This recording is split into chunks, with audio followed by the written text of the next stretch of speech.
कभी कभी ना हमें लगता है कि हम किसी लायक नहीं है, किसी से बात करने में डर लगता है, नजरें नीची हो जाती है और अंदर से एक आवाज आती है तुम कुछ नहीं कर सकते। लेकिन सच ये है कि ये हमारी सच्चाई नहीं है, ये बस हमारी टूटी हुई सोच है। और आज मैं तुम्हें दिखाने वाला हूँ कि कैसे इस सोच को तोड़कर तुम एक ऐसे इंसान बन सकते हो जो कॉन्फिडेंस से भरा हो और जिसे दुनिया सुनना चाहती हो। हम इसे दो पार्ट में समझेंगे। एक पार्ट में कॉन्फिडेंस गिरता कैसे है और दूसरे पार्ट में कॉन्फिडेंस को वापस कैसे लाए। पार्ट 1, कॉन्फिडेंस गिरता कहाँ है और कैसे। बचपन से ही कंपैरिजन शुरू हो जाता है। जब हम छोटे थे तो शायद किसी ने कहा होगा, तेरे भाई को देख कितना अच्छा है, तू तो कभी टॉपर भी नहीं बन सकता है। माता पिता भी बोलते थे देख उसे और उसके जैसा बन, और हम इन्हीं बातों को सच मानने लगे। धीरे धीरे हमारा अपना वजूद ही हमें छोटा लगने लगा। पॉइंट नंबर 2, सोशल मीडिया ने हमारी नजरों में ही हमें गिरा दिया है। इंस्टाग्राम पर सब हंसते हुए दिखते हैं, फिट बॉडी, महंगी गाड़ियाँ, पार्टियाँ, और फिर हम अपने सिंपल से जीवन को देखकर खुद को लूजर समझ लेते हैं। Point number 3, negative self talk सबसे खतरनाक चीज है। कोई कुछ कहे ना कहे, हम खुद से कहते हैं मैं बेकार हूँ, मुझसे नहीं होगा, मैं किसी लायक नहीं हूँ। ये वही सेल्फ टॉक है जो दिन ब दिन हमारा कॉन्फिडेंस चूस लेती है। लोग हमें गिराते नहीं हैं, हम खुद अपने मन से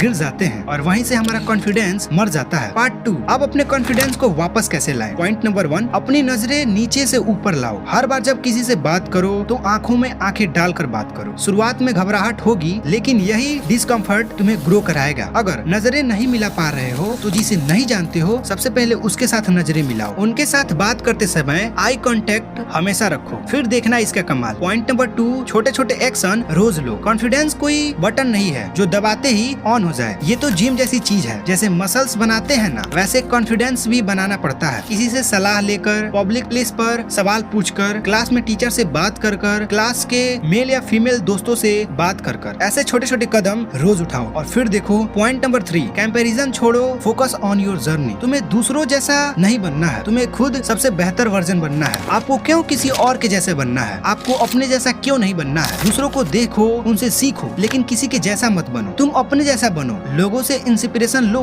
बट अपने जैसा बनो। किसी के जैसा बनने की चाहत मत रखो। अपने आप से हर दिन बोलो, मुझे किसी से बेहतर नहीं बनना है, बस पहले से बेहतर बनना है। मेरी ये बात हमेशा याद रखना। पॉइंट नंबर 4, फेल होने दो, लेकिन फेक मत बनो। यानी असफल होना बुरा नहीं है, फेल होना एक प्रोसेस का हिस्सा है। लेकिन अपने आप को ये बोलना कि मेरे में कोई कमी नहीं है, ये फेक बनना हो गया। आजकल सोशल मीडिया की दुनिया में लोग अपनी झूठी सक्सेस, झूठा कॉन्फिडेंस और फेक लाइफस्टाइल दिखाते हैं, लेकिन असल में वे अंदर से खाली, परेशान और डायरेक्शन लेस होते हैं। असल बनने का मतलब है अपनी कमजोरी को एक्सेप्ट करना, गलतियों से सीखना और धीरे धीरे खुद को बेहतर बनाना। कुल मिलाकर फेल होना बेहतर है, क्योंकि उससे आप सीखते हो। लेकिन अगर आप फेक बनकर खुद को ऐसा दिखाते हो कि आपको सब कुछ आता है, आप में किसी चीज की कमी नहीं है, तो आप कभी सीख नहीं पाओगे और ना ही ग्रो कर पाओगे। पॉइंट नंबर 5, अपने माइंडसेट को रिवायर करो। जैसे भगवान श्री कृष्ण ने कहा है, कर्म करो, फल की चिंता मत करो। तुम बोलो, कोशिश करो, बार बार कोशिश करो, लेकिन लोग क्या कहेंगे ये मत सोचो। लोग क्या सोचेंगे ये भी मत सोचो, क्योंकि कॉन्फिडेंस वहीं से गिरता है। जब तुम एक्शन लेते हो तो कॉन्फिडेंस अपने आप आ जाता है। बस किसी और की नहीं सुनोगे, तब बिना दूसरों के डर के। एक टाइम था जब मैं खुद को किसी के भी सामने प्रेजेंट नहीं कर पाता था। क्लास में सवाल आते तो मन करता कि क्लास ही छोड़ दूं, लेकिन एक दिन मैंने खुद से कहा, या तो तू पूरी जिंदगी चुप रह जा या फिर एक बार बोल। फिर मैंने बोला और खुद को आजाद कर लिया। और जब मैंने बोला, आवाज कांपी, दिल धड़का, लेकिन बोला। वहीं से कॉन्फिडेंस की शुरुआत हुई। कॉन्फिडेंस को कोई गिफ्ट नहीं करता है, ये तो एक फैसला है। या तो तुम अपनी पुरानी सोच के गुलाम बनकर जियो, या फिर आज से खुद को बदलना शुरू करो। एक बार खुद पर भरोसा करके देखो, पूरी दुनिया तुम्हें देखने लगेगी, तुम्हें पसंद करेगी, तुम्हें सुनना चाहेगी, तुम्हारी वैल्यू करेगी। अगर तुमने ये वीडियो यहाँ तक देख लिया है तो तुम में हिम्मत है खुद को बदलने की। अब बस एक्शन लेना बाकी है। अगर वीडियो हेल्पफुल लगी हो, इससे तुमने कुछ सीखा हो, तो वीडियो को लाइक कर देना। चैनल पर ना तो चैनल को सब्सक्राइब कर देना। फिर मिलते हैं किसी नए वीडियो के साथ।